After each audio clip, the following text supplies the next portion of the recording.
ازيكم يا حلوين؟ عاملين ايه؟ ان شاء الله يا رب تكونوا بخير. اللي ما يعرفنيش دي قناتي امتهم ما تنسوش تشتركوا في القناه وحطوا لايك. هنا بقى هعمل ايه؟ هعمل الرز المعمر الحلو. هنا بقى هعير المج اللي موجود في كل بيت. هاخد هنا كده دي واحد وده التاني. ماشي. بصوا، هو في يعني ممكن تنقعوه مثلا الرز لحد ما اللبن بس يغلي، يعني لحد ما تحطي لبن على البوتاجاز ويغلي. ماشي. هنا انا منقعتوش، انا غسلته بس. هنا ايه ده؟ كده طريقة مج. دي الصينية الايه اللي هي اكبر صينية في الصواني. ماشي. هنا حسيت بقى، طبعا انت هتفردي كده هتعرفي حجم الصينية. ماشي. انا كده خدت 4 مجات. ممكن انت تقللي الكمية لو انت عاوزة تقلليها عن كده، ماشي. يعني ممكن تخلوهم 3 مجات ونص. ماشي، عشان اللبن يبقى فيهم ايه، يبقوا طري كده طري وحلو. هنا بقى انا غسلته. ماشي. وكنت حاطه اللبن، كنت حاطه حوالي كيلو لبن بلدي، كيلو وربع. او ممكن تحطي كيلو ونص لو انتوا عايزين برضو تزودوا الكميه. ماشي.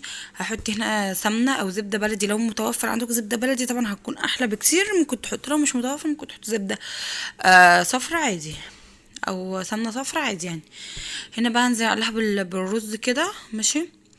وده الرز المعمر الحلو مش الحادق. هنا كده هحط بقى كمية السمنة طبعا اللي انتوا عاوزينها. وممكن انا كنت الاول بنقع الرز شويه، يعني مسافه ما اللبن يغلي على البوتاجاز كده كنت بنقعه في شويه ميه، دوب اللبن يسخن اقوم ايه غسلاه. وممكن تحطوا لبن على ميه، يعني لو انتوا عايزين يعني ايه تحطوا لبن على ميه ماشي، عايزينه لبن بس صافي ماشي. هنا بقى بعد ما حطيت السمنه او الزبده اللي متوفر عندكم، هحط بقى ايه جوز الهند. مش عايزين تحطوا مكسرات برضو عادي، هحط بقى كده. انا بحب جوز الهند في الرز. بس ايه ممكن تحطوا ايه، انا حطيت هنا حوالي كان نص المج اللي هو برضو اللي انا عيرت بيه الايه السكر. السكر اللي عيرت بيه الرز. هنا بقى هعير السكر برضو بنفس المج. هنا بقى كان اللبن خلاص طبعا لازم عشان البكتيريا نغليه، عشان ده لبن فلاحي. بعد كده بقى هحط هنا مج سكر اهوت. ماشي.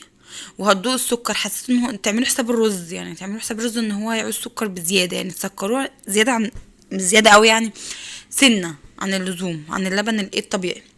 هنا حطيت مجين سكر. ماشي. هقلب بقى كده اللبن اهو. بصوا شايفين الوش بتاعه، عشان طبعا لبن بلدي. هنا بقى هحط بقى افضل اقلب في اللبن كده، وادوق طبعا الطعم بتاعه، تشوفيه لو محتاج سكر تاني حطيله على حسب كميه الرز اللي عندي. هنزل بقى كده بقى عليه بقى بالرز. وطبعا هكون بقى ايه يعني يفضل ما نحطش فانيليا سايله، يعني حطوا فانيليا باودر عشان اللي هتغير طعم الرز جدا. يعني بصوا انا حطيت هنا كيسين فانيليا. ماشي. وبعد كده بقى اقلب الايه الرز. وبكون طبعا قايده الفرن قبلها عشان طبعا يخشوا لبن سخن والفرن سخن يقلب على طول ما يطولش. وبقيت ممكن انتوا او الفرن بتاعكم حامس تسيبوه. انا طبعا عشان بايد الشوايه الاول. وبعد كده اول ما ياخد وش بقى ايه بطفي الشوايه اسيبه. دي دي وش اللبن. ماشي.